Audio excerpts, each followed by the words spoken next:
బిస్మిల్లాహిర్ రహమానిర్ రహీం. పాఠం 22 మీమె సాకిన్ యొక్క నియమాలు. మీమె సాకిన్ దేన్ని అంటారు? మీన్ మీద మీమ్ పైన జజం ఉంటే మీమె సాకిన్ అంటారు. చాలా సింపుల్. మీమె సాకిన్, ఆ మీమె సాకిన్ కి సంబంధించిన నియమాలు. ఓకేనా? మీమ్ పై జజం ఉంటే మీమె సాకిన్ అంటారు. ఓకే. తర్వాత మొదటిది ఈ మీమె సాకిన్ వి 3 నియమాలు ఉన్నాయి. ఒకటి వచ్చేసి ఇజ్హారే షఫవి, తర్వాత ఇద్గామే షఫవి, 3 ఇజ్హారే షఫవి, ఇఖ్ఫాయే షఫవి, ఇద్గామే షఫవి. ఓకేనా? చూడండి, ఇజ్హారే షఫవి దేన్ని అంటారంటే మీమె సాకిన్ తర్వాత బా మరియు మీమ్ తప్ప, బా మరియు మీమ్ తప్ప వేరే ఏ అక్షరం వచ్చినా, ప్రత్యేకించి వావ్ లేదా ఫా వచ్చినా మీమ్ యొక్క శబ్దాన్ని ముక్కులో ఆపకుండా స్పష్టంగా చదవాలి. ఎలాగైతే ఉర్దూలో హమ్ తుమ్ యొక్క మీమ్ ను చదువుతామో అలా చదవాలి. ఓకేనా? ఉదాహరణకి మీరు ఇక్కడ చూడొచ్చు, మీమె సాకిన్ ఉందా ఇక్కడ? మీమె సాకిన్ తర్వాత ఇక్కడ బా వచ్చిందా? రాలేదు. మీమ్ వచ్చిందా? రాలేదు. బా మీమ్ తప్ప వేరే ఏ అక్షరం వచ్చినా ఏం చేయాలంటే ఈ మీమ్ యొక్క శబ్దాన్ని ముక్కులో దాయకుండా స్పష్టంగా చదవాలి. ఇక్కడ బా రాలేదు, మీమ్ రాలేదు, ఫా వచ్చింది కాబట్టి ఇక్కడ ఈ మీమ్ యొక్క శబ్దాన్ని స్పష్టంగా చదవాలి. ఎలాగంటే హుమ్ ఫీహా, హుమ్, ఇట్లా శబ్దాన్ని ముక్కులో దాయకుండా హుమ్ ఫీహా. తర్వాత ఇక్కడ మీమె సాకిన్ ఉందా? మీమె సాకిన్ తర్వాత ఏముంది? దాల్. ఏమి లేదు, బా మీమ్. బా లేదు, మీమ్ లేదు, దాల్ వచ్చింది కాబట్టి ఈ మీమ్ యొక్క శబ్దాన్ని కూడా ముక్కులో దాకుండా స్పష్టంగా చదవాలి. లకుం దీనుకుం, లకుం దీనుకుం, లం యల్బసు. ఇక్కడ కూడా మీమ్ సాగిన తర్వాత బా రాలేదు, మీమ్ రాలేదు, యా వచ్చింది. అం లం తుందిర్హుం, ఇక్కడ మీమ్ సాగిన తర్వాత లాం వచ్చింది, ఇక్కడ మీమ్ సాగిన తర్వాత తా వచ్చింది, బా మీమ్ రాలేదు కాబట్టి ఇక్కడ కూడా స్పష్టంగా చదవాలి. అలాగే లహుం అజ్రున్, ఇక్కడ కూడా మీమ్ సాగిన తర్వాత హంజా వచ్చింది, అందుకు మీమ్ ని స్పష్టంగా చదవాలి. దీన్ని ఏమంటారు? ఇజ్హారే షఫవి. ఓకే, ఇజ్హారే షఫవి అయిపోయిందా? ఇప్పుడు చూడండి,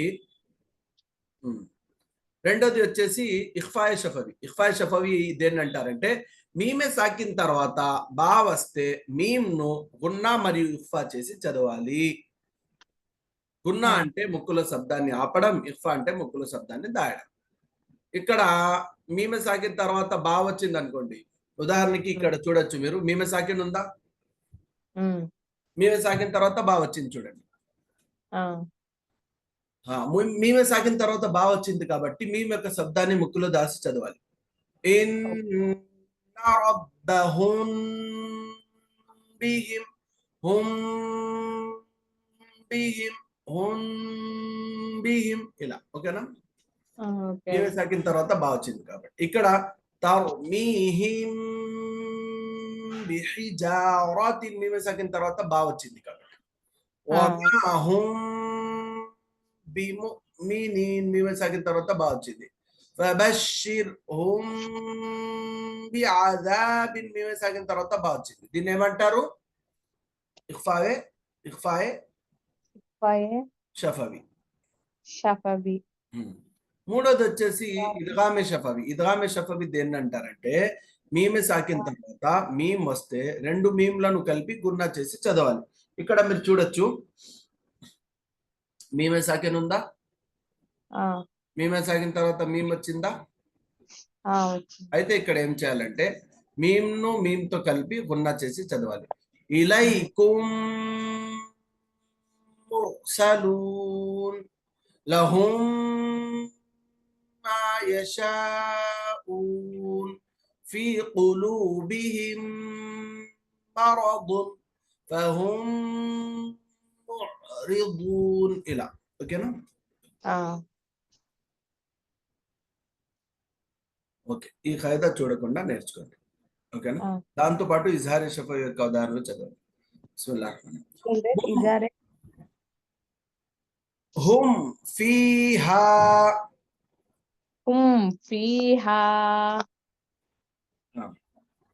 లకుం దీనుకుం లకుం దీనుకుం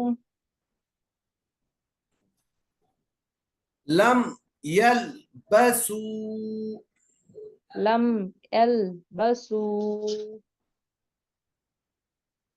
అం లం